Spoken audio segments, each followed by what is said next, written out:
Ahí pueden ver mi escritorio.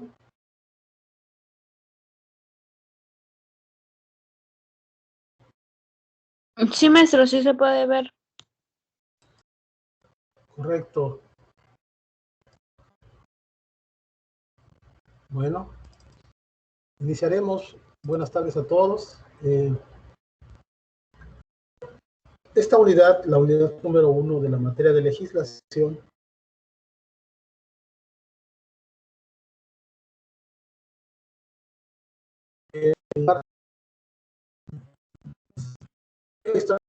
pero sobre la industria en México.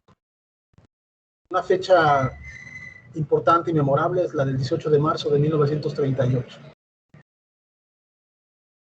que es la fecha en la que se registra, ¿verdad?, lo que es la expropiación petrolera. Todos conocemos parte de la historia, o lo que hemos leído de parte de la historia, en donde las condiciones de salud, de seguridad social, de seguridad en el trabajo, las condiciones de salario, las jornadas laborales y todas las instancias que un trabajador busca en un empleo, ¿verdad?, pues no las tenía obviamente en su trabajo en el sector petrolero. Y las compañías, pues en aquel entonces, todas o la mayoría eran extranjeras, obviamente no estaban respetando las condiciones laborales de los trabajadores, las jornadas eran muy largas, había frecuentes accidentes, personas muy jóvenes, no les entregaban equipos de seguridad, ni overoles, ni nada, o sea, la situación era muy precaria, muy difícil, muy complicada, y sobre todo había muchos mexicanos que en las labores del trabajo petrolero, pues llegaban a enfermar o llegaban a morir incluso. Esta situación fue planteada a las compañías, ellos no aceptaron y ahí se toma la decisión, ¿verdad? Toma la decisión el entonces presidente de los Estados Unidos mexicanos, el general Lázaro Cárdenas del Río. Y este fue un hecho especialmente muy importante en México.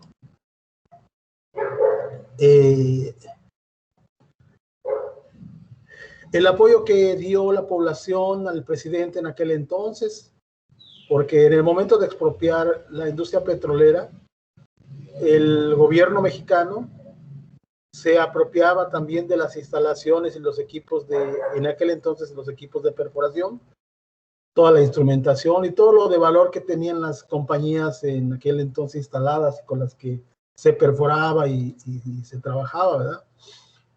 Pero no era dueñarse así, sino era en realidad una compra, pues obviamente una compra justa para el gobierno. Se compraban los equipos, se compraba todo la herramienta y todo eso. Obviamente el gobierno, en aquel entonces, pues no contaba con el suficiente presupuesto, el suficiente dinero para hacer ese pago, ¿verdad? Concerniente o consecuencia de la expropiación petrolera.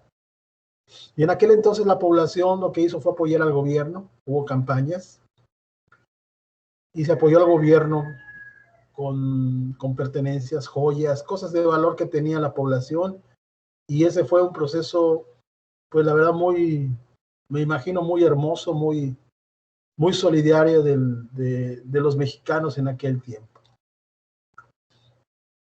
Aquí lo lee este párrafo que dice que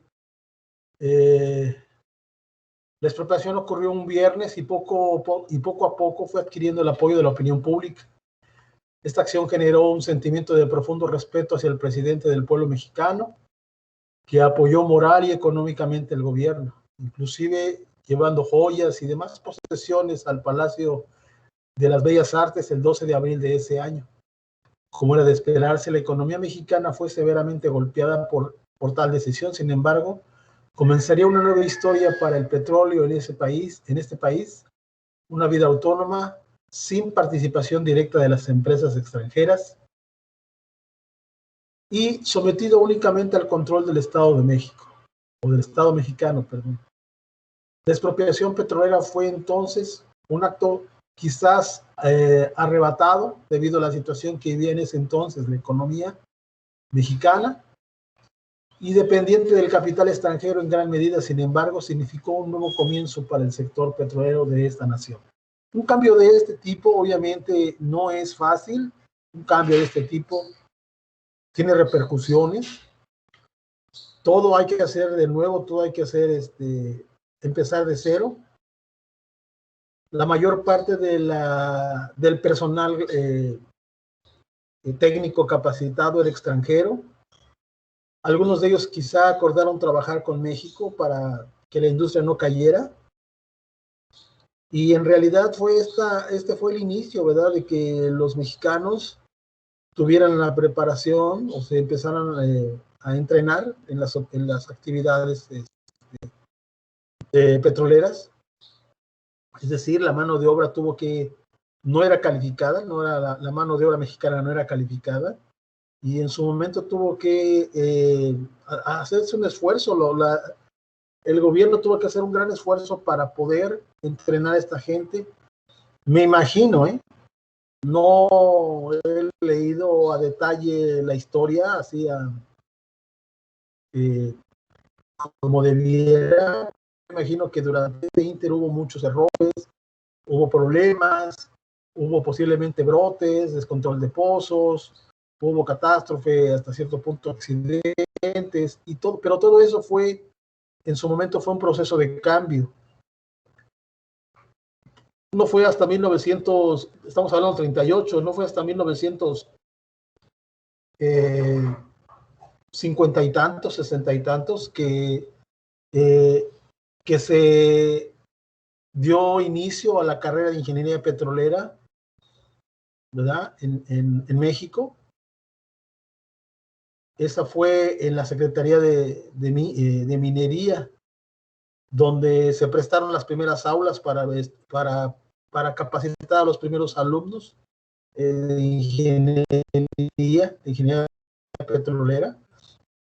La carrera de ingeniería petrolera se dio de alta en la Universidad Autónoma de México, ya por los 60 y tantos. Ahí fueron las primeras generaciones que estudiaron ingeniería petrolera. Casi la edad que tengo, más de 50 años, y en donde se han egresado miles de profesionistas. Hoy actualmente sabemos que hay muchas universidades en toda la región, sobre todo en las regiones altamente petroleras, en donde se imparte la carrera de ingeniería petrolera y en donde se está capacitando a nuestros futuros trabajadores del sector. En este caso, hagan de cuenta que los involucra a ustedes. ¿Hasta aquí tenemos alguna pregunta?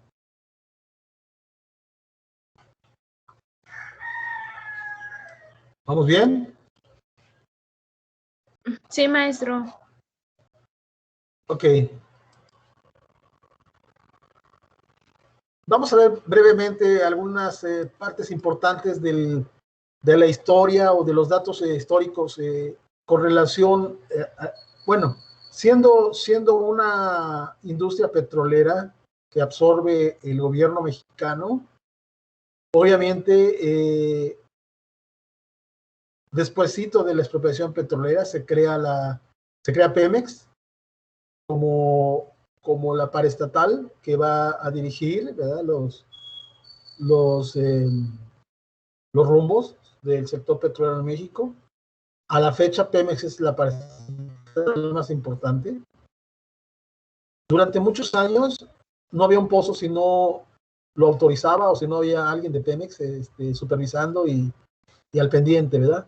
Hoy en día, después de la reforma energética en 2013,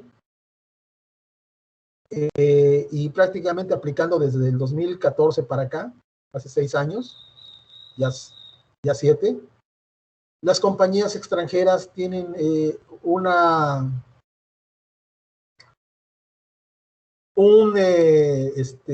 estilo de contrato con el gobierno mexicano, en donde pueden ellos explorar, explotar, producir y, y la forma de pago, la forma como el gobierno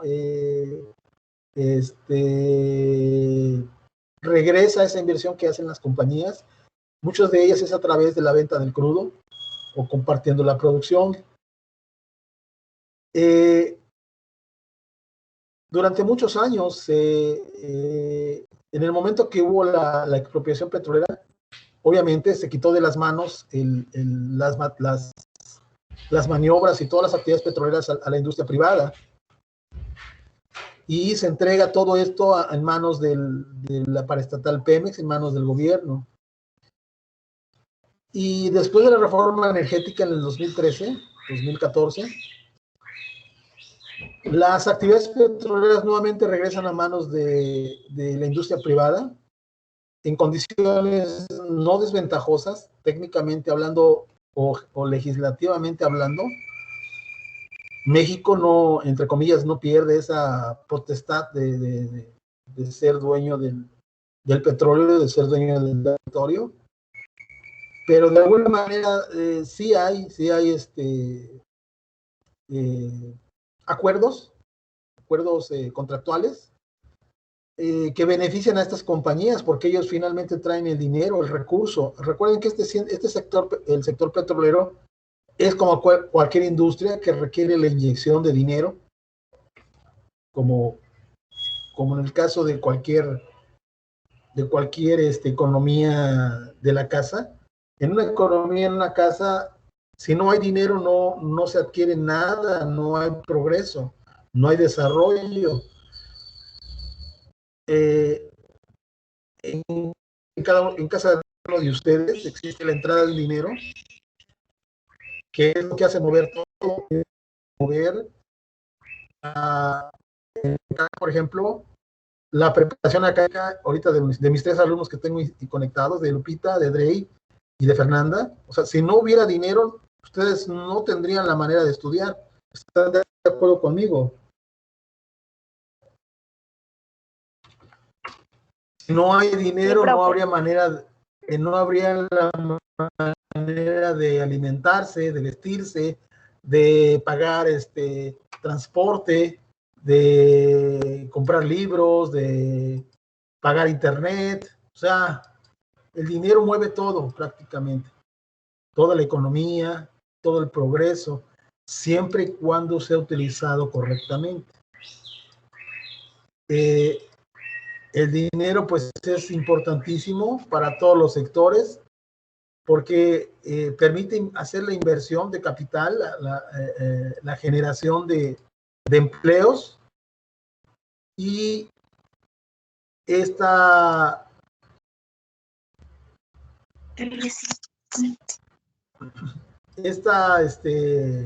situación, lo que, al igual que Bueno, ¿cómo hace examen de legislación? No toca examen de esto.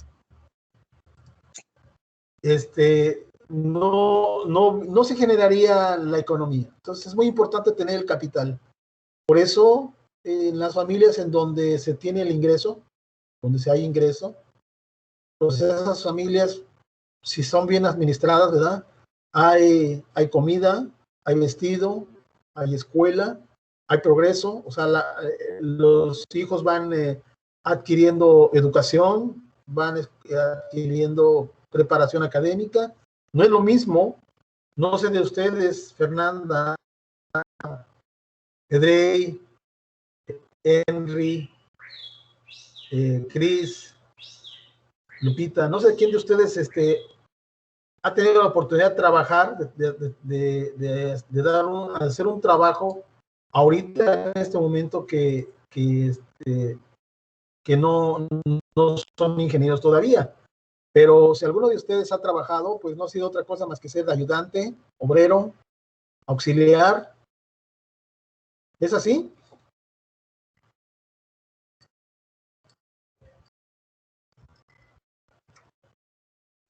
Y solamente teniendo preparación académica y terminando una carrera el día de mañana, Lupita puede ser contratada como ingeniero. Cristian Benjamín podrá tener a lo mejor equipo de seguridad, casco, ir a los pozos y cobrar como ingeniero, lo mismo que Henry, lo mismo que Drey, y como me dijo alguna vez Fernanda, ¿cómo no voy a prepararme? ¿Cómo no le voy a echar ganas si sé que de esto voy a vivir? Esta es la carrera con la que voy a vivir en el futuro. ¿Me equivoco? No, maestro, sí es cierto, eso es lo que yo dije. Y pues es que es la verdad. Perfecto. Pues es la verdad. Así con esa verdad, es también la verdad que si no hay dinero, la industria petrolera no camina. Los pozos, la construcción de los pozos, la perforación de los pozos, todo el sistema petrolero, lo que es exploración, perforación, terminación, producción, transportación en oleoductos, refinación y la entrega final de todos los productos obtenidos del petróleo, no se podrían mover, no se podrían generar, no podrían existir si no hubiera una inversión de capital, si no hubiera dinero. Por eso la reforma energética, uno de sus perfiles u objetivos fue abrir la inversión a las compañías nuevamente, a las compañías petroleras extranjeras, Noruega, China, Estados Unidos, Brasil, Canadá, Francia, que son compañías que traen dinero, que traen capital y que invirtieran en México para que la cadena de valor, la cadena de producción petrolera volviera a tomar auge, volviera a tener rumbo, ¿verdad? Entonces, ahí se abre la inversión a capital extranjero. Claro, con la experiencia que se tuvo antes de la expropiación petrolera, obviamente se legisla, existen leyes, existen reglas de juego en la que, entre comillas, pues los extranjeros no se harían dueños, ¿verdad?, del petróleo en México. Eso quiero creer. Yo no he revisado a profundidad los detalles, la legislación primaria y secundaria de la reforma energética que impulsó el gobierno de Enrique Peña Nieto. No la he revisado a detalle, pero en teoría no vamos a entregar nuestro petróleo a los extranjeros. Sí estamos aceptando que ellos traigan el dinero e inviertan. Sí estamos aceptando que ellos van a tener utilidad, una ganancia. Sí estamos aceptando que van a trabajar en equipo con Pemex. Y quiero pensar que hay cláusulas muy importantes y muy estrictas, muy claras, de que ellos, aún en cualquier condición, jamás volveríamos a regresar a los años en los que ellos eran dueños del petróleo. Entonces, regresando un poquito, ¿sí siguen viendo mi imagen, mi escritorio? Yo no, maestro. Ya no, profe, ya no se Vamos a ve. refrescar. Profe, Perfecto, vamos a refrescar. tampoco.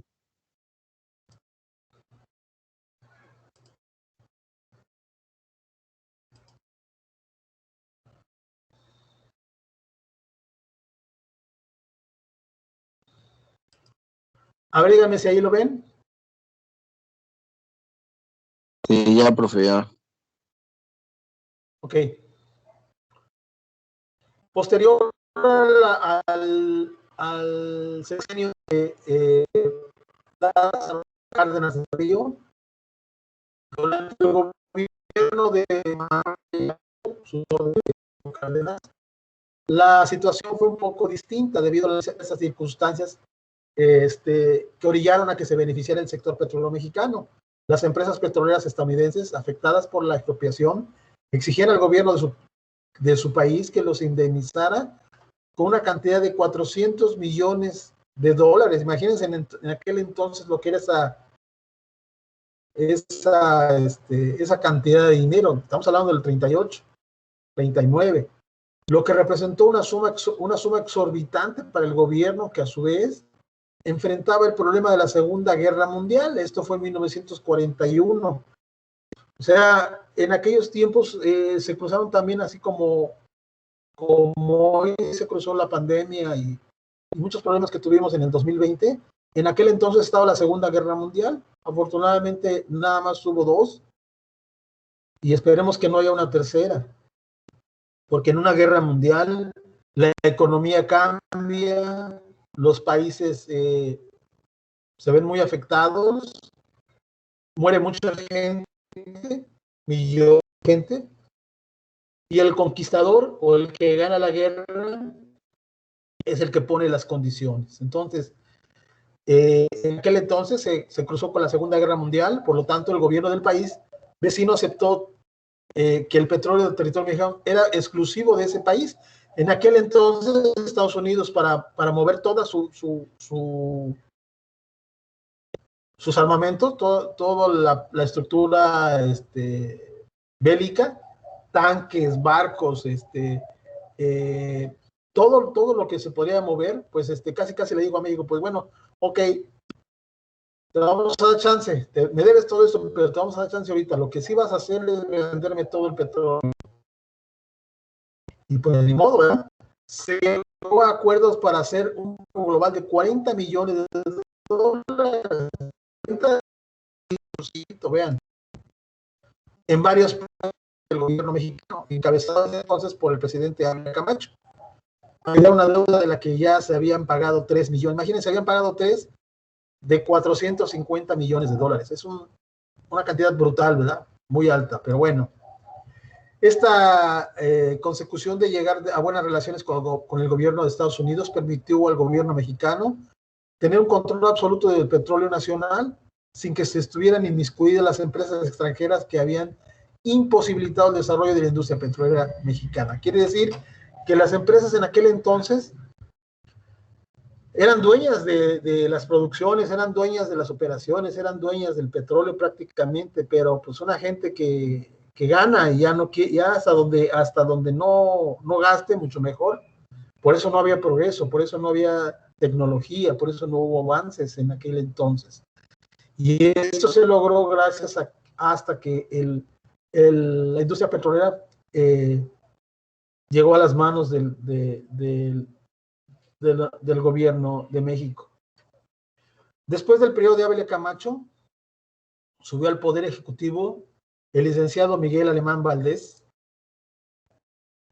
y su gobierno se caracterizó con respecto al petróleo por la incesante búsqueda de créditos para incrementar la industria petrolera del país. O sea, todavía buscó más lana para poder inyectar. Ahí vean, están buscando dinero para hacer funcionar la industria.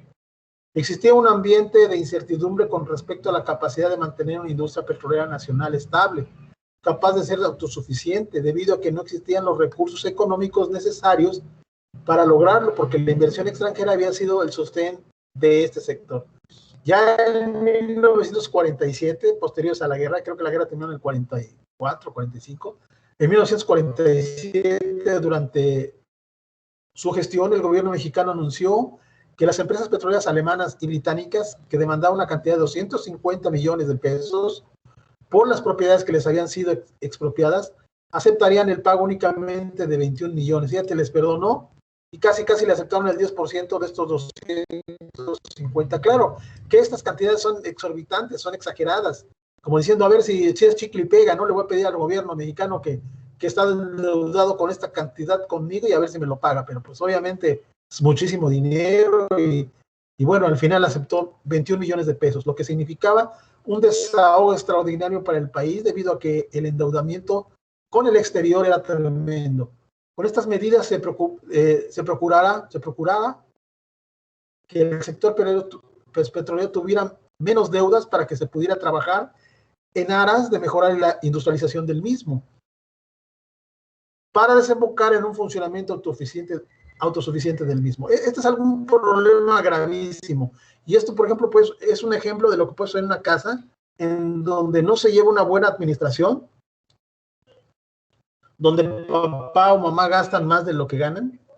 Y ustedes saben que una casa, un hogar que está endeudado, pues nada más trabaja para pagar la deuda, o sea, no hay crecimiento, no hay inversión, por así decirlo, no hay construcción de un segundo piso en una casa, no se puede poner ni el piso, no se puede mandar a reparar el carro, que ahí ya se está haciendo una chatarra, la comida, frijoles y arroz, o una cosa así. O sea, si un hogar, si una casa está endeudada, no hay crecimiento. Imagínense un país se está endeudado, como siempre ha estado endeudado México, el crecimiento ha sido lento. Pero aquí se endeudó por una razón, porque se expropió la industria petrolera. Al final, fue una decisión difícil, fue una decisión fuerte, y estoy seguro que fue una decisión necesaria. Lo que se hizo después, eso ya es historia y habría que analizarlo. Ok, al finalizar el sexenio de Miguel Alemán, entra a la presidencia el licenciado Adolfo Ruiz Cortines. Durante su gestión se promovió como plan sexenal la explotación del petróleo, no solo para tener cantidades importantes, que hablan de volúmenes ya, de este recurso, para ser objeto de exportaciones, sino para tener la capacidad de crear a partir de estos recursos que anteriormente habían tenido que ser importados del extranjero. Un país petrolero es obvio que es un país rico, pero mientras no se tengan finanzas sanas, donde no se tenga una economía saludable, no se puede invertir en proyectos, no se puede invertir en capacitación, no se puede invertir en tecnología, no se puede invertir en nada que inyecte progreso a una nación. Por eso es importante que la economía, no solo la legislación, sino en este caso la economía, esté sana, que no esté tan dañada. Ok. Por ello, implementó la creación de mejor infraestructura para el sector petrolero y promovió la explotación generalizada de este hidrocarburo para obtener un aumento de casi el 50% de la producción de petróleo en el país. Este es un número importante, aunque era poco todavía en aquel entonces. El haber incrementado el 50% de la producción es muy importante. Hoy por hoy, en lugar de ir con números verdes, estamos con números rojos, cada vez producimos menos petróleo. Ya veremos más adelante cuál es la razón por la que se ha disminuido la producción en nuestro país del petróleo. ¿Hasta aquí tienen alguna pregunta? Seguimos. Estas medidas motivaban al sector industrial a tener mejores condiciones tecnológicas. La promoción del desarrollo en materia de producción de petróleo y tratamiento industrial del mismo para obtener productos que generarían avances económicos para el país motivó también el crecimiento de la industria eléctrica. La industria eléctrica va de la mano con la industria petrolera. La mayor parte una gran parte, ¿verdad?, del sector eléctrico se mueve gracias a la inversión o al dinero que genera la industria petrolera. En cuanto a tecnología, en cuanto a equipamiento, en cuanto a instalaciones más modernas y en cuanto al recurso que hace mover las maquinarias o la energía, ¿verdad?, que hace mover las maquinarias para obtener la energía eléctrica. Y un país sin energía, hagan de cuentas, como una casa con un foco y un ventilador, nada que ver con una casa en donde está bien alumbrada y haya clima, ¿verdad? Ok. ¿Hasta aquí vamos bien? Vean, en aquel entonces, en esta foto podemos ver un trabajador petrolero en México.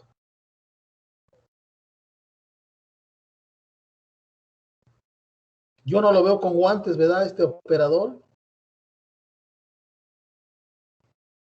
Seguramente sus manos se convirtieron en dos lijas, ¿verdad?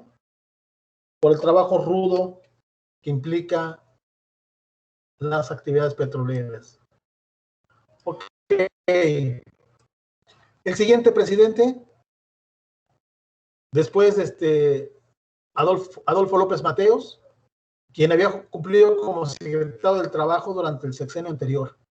Dice que él impulsó el desarrollo de la industria mediante el crédito nacional ya que consideró necesario que la base de la economía y de la industria mexicana, en particular la petrolera, fuera el capital nacional. O sea, ya estaba pensando que la industria petrolera era el soporte más importante del país y que era importante impulsarlo para que el mismo país pudiera moverse hacia el progreso, hacia el desarrollo, involucrando inclusive el sector privado para que en conjunto con el Estado tuvieran capacidad de sacar adelante la industria del país. Mantuvo la línea del anterior presidente con respecto a la estimulación de producción del petróleo para mejorar la economía nacional. Por ello, estableció que la industria petrolera tenía un lugar preponderante atendiendo a las necesidades del país y a los beneficios que podría ofrecer el impulso de este sector. Podemos seguir leyendo toda esta sección. Ya me tocó a mí cuando yo nací, que el presidente en aquel entonces era el presidente Gustavo Díaz Ordaz. Me tocó este sexenio. Y habla que implementó un plan para establecer la economía del país, que dicho sea de paso, había quedado sumamente endeudada después del sexenio anterior. Fíjense. Propuso un incremento en el desarrollo tecnológico de la petroquímica. Aquí inyectaron la petroquímica, es decir, la conversión del crudo en productos directamente de consumo y su venta para inyectar la exploración y producción y perforación de pozos. Ok. En todas estas páginas se muestra el desarrollo, se muestra las decisiones que fueron tomando en cada sexenio, que dicho sea de paso, cada sexenio es como si en casa tuviéramos un papá cada 6 años diferente. ¿Se imaginan en cada casa tener un papá cada 6 años diferente? ¿Qué es lo que pasaría si tuviéramos un padre diferente cada 6 años?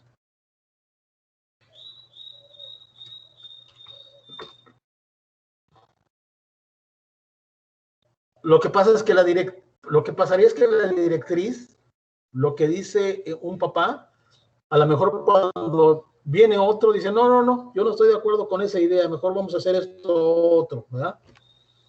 Vamos a hacer un ahorro para invertir en un pozo de agua. Ya, eso es la decisión importante de un padre en su sexenio, vamos a decirlo así. Cuando se va, dice, no, qué pozo de agua ni nada, no. Ese dinero que se está ahorrando se va a comprar una camioneta para transportar los animales.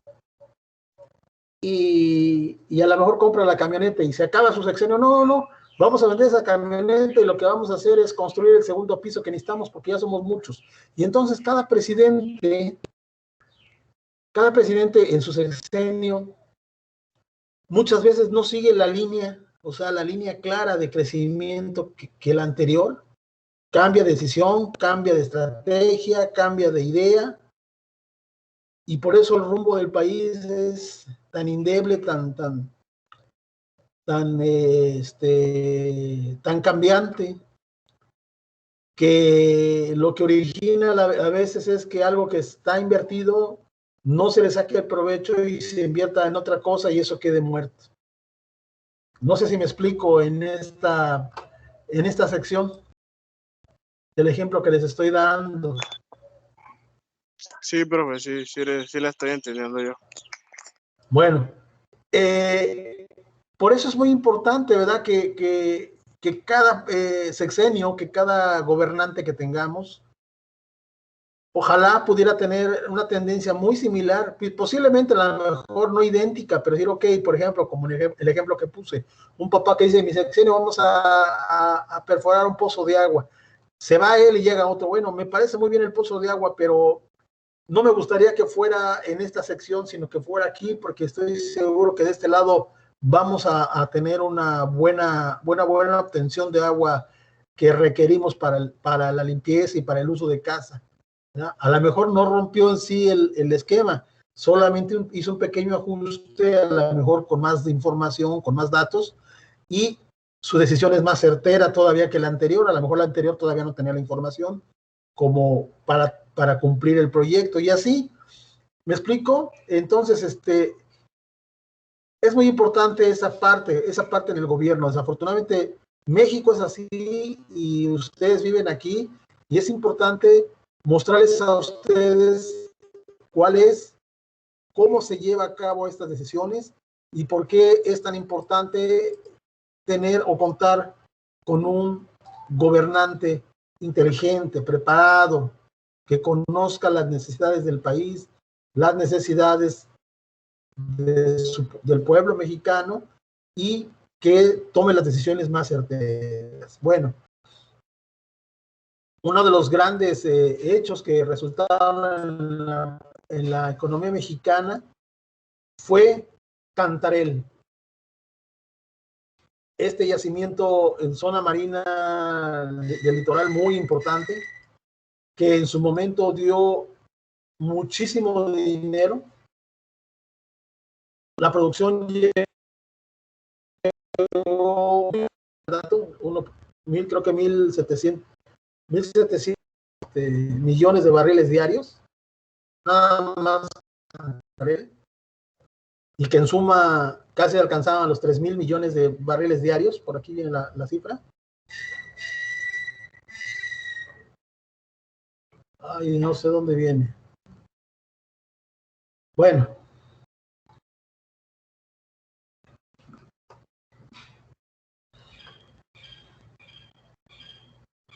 Rudecindo Cantarell navegaba por la sonda de Campeche. Ok. El capital extranjero en su mayoría había servido para financiar la industria petrolera debido a que este producto satisfacía el 92% de las necesidades. Tarará, tarará. Se hablaba de abundancia, vean, en el sexenio de López Portillo, de José López Portillo, en algún informe presidencial, que se daban en el mes de septiembre, creo. Vean lo que dijo en un discurso, en una parte de su discurso, cuando dio su informe. Debemos acostumbrarnos a administrar la abundancia. Y había dinero, mucho dinero, por la venta de petróleo, porque el petróleo, la producción petrolera se incrementó muchísimo, pero muchísimo, lo que no tienen ustedes idea. ¿Qué se hizo con ese dinero? Ni pregunten. Hacia 1979, cuando comenzó la explotación de Cantarell, de importar 6,000 barriles, México comenzó a exportar 36,000 unidades o barriles diarios. ¿Ok? México se convirtió en el 7º productor mundial. Imagínense lo que eran en aquellas cifras, ¿verdad? A ver, aquí hay un dato por aquí.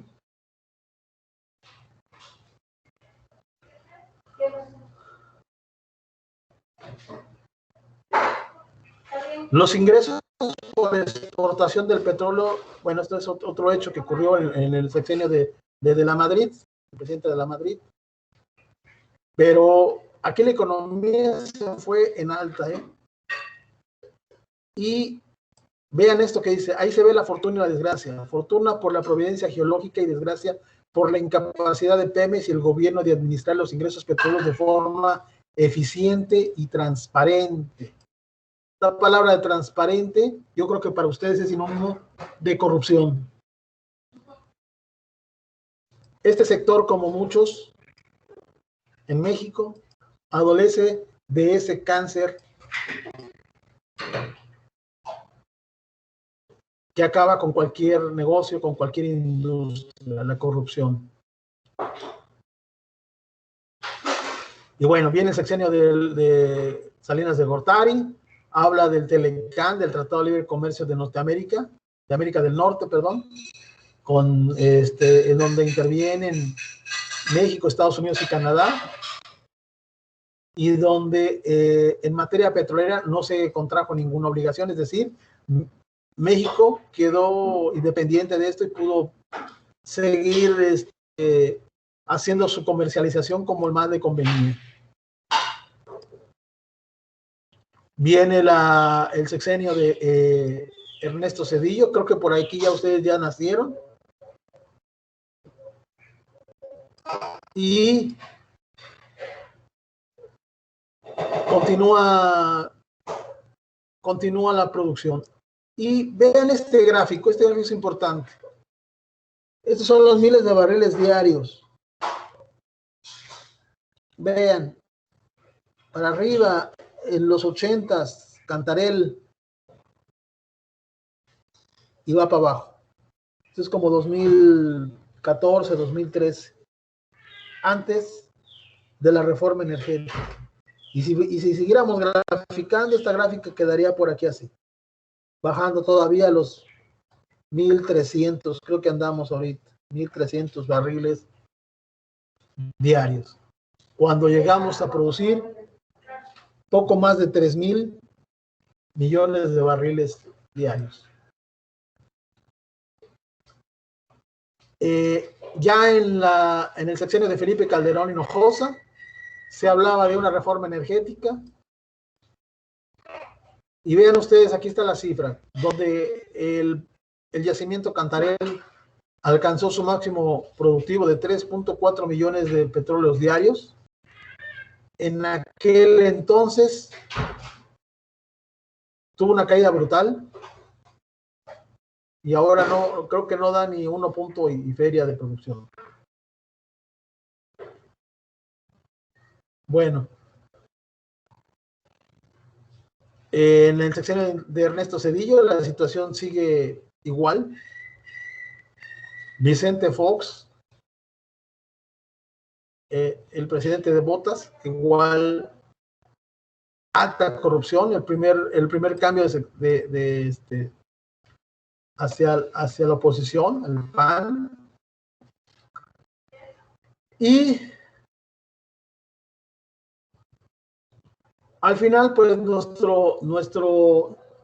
nuestra producción sigue bajando y de manera importante. Esta es la parte que pudimos revisar. Después de esta histórica narración, viene lo que es la situación actual del país, viene la definición, se las encargo que lo tengan muy clarito, que es la reserva posible, probada y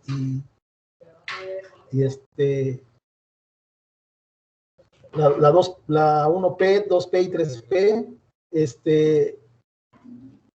que vean que en todos los países productores de petróleo, bueno, hace un señalamiento cuáles son los principales países en el mundo, petroleros mundialmente, cuáles son las regiones petroleras en México, que hay compañías que se encargan de medir las reservas que hay en cada país y de esa manera poder hacer la recomendación de que los bancos o de las empresas inviertan en los países petroleros.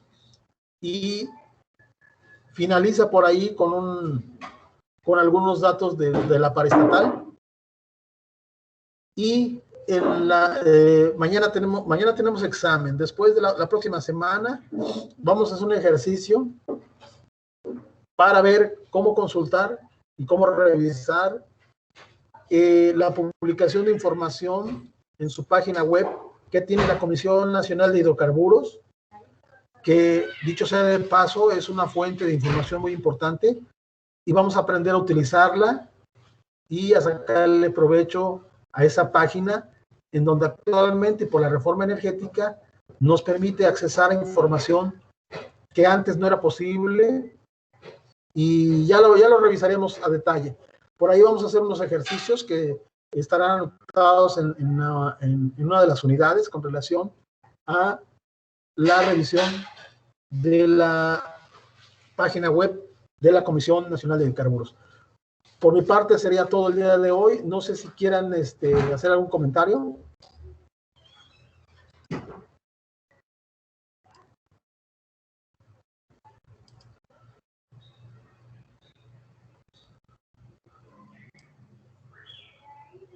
Ok. Agradezco su asistencia el día de hoy y mañana, por favor, conéctense a tiempo para que puedan hacer un examen y utilicen el tiempo reglamentario para hacer el mismo. Cuídense mucho, que pasen una buena tarde.